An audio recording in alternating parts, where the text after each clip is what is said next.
think these guys did their work right now. They were chopping away at the base with those shovels while I was answering a text from my wife.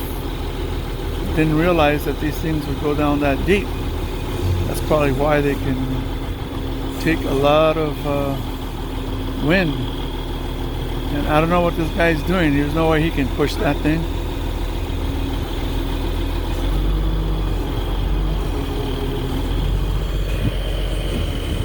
If this thing were to fall down, I'm pretty far away. There's the big guy. I don't use the word fat, I use big. Right now, he's moving it some more. And we got a flatbed coming in reverse. I don't know where he went.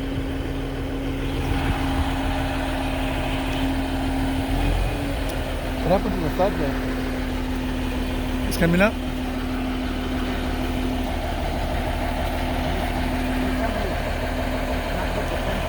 Yeah. You can see the roots in the bottom still, huh?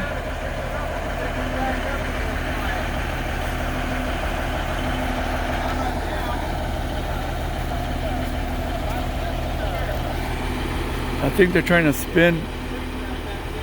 The guys in the bottom want him to spin the palm tree to finish cutting the roots, I think. But the crane operator is telling them something else. The flatbed is coming in reverse. I think you can see it behind that Ford Explorer, the rear end of the flatbed.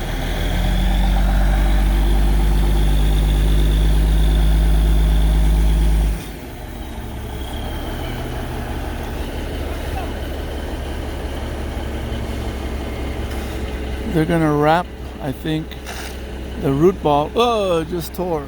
So much for that plastic wrap. They're wrapping the root ball, I think, to preserve any moisture they can, so the roots don't dry out while they transport this baby to wherever it's going. I think their property is in Poway. This guy sells palm trees and date palms, so pretty sure he is gonna do a 30-minute drive or a 40-minute drive down to 15. Sad to see this guy go, but at least they're keeping it and they're not gonna just cut it down and throw it away, but they're gonna take it and sell it to somebody who wants a majestic palm already ready to go in their property. So there they go. I'm gonna stop and wait till the flatbed shows up.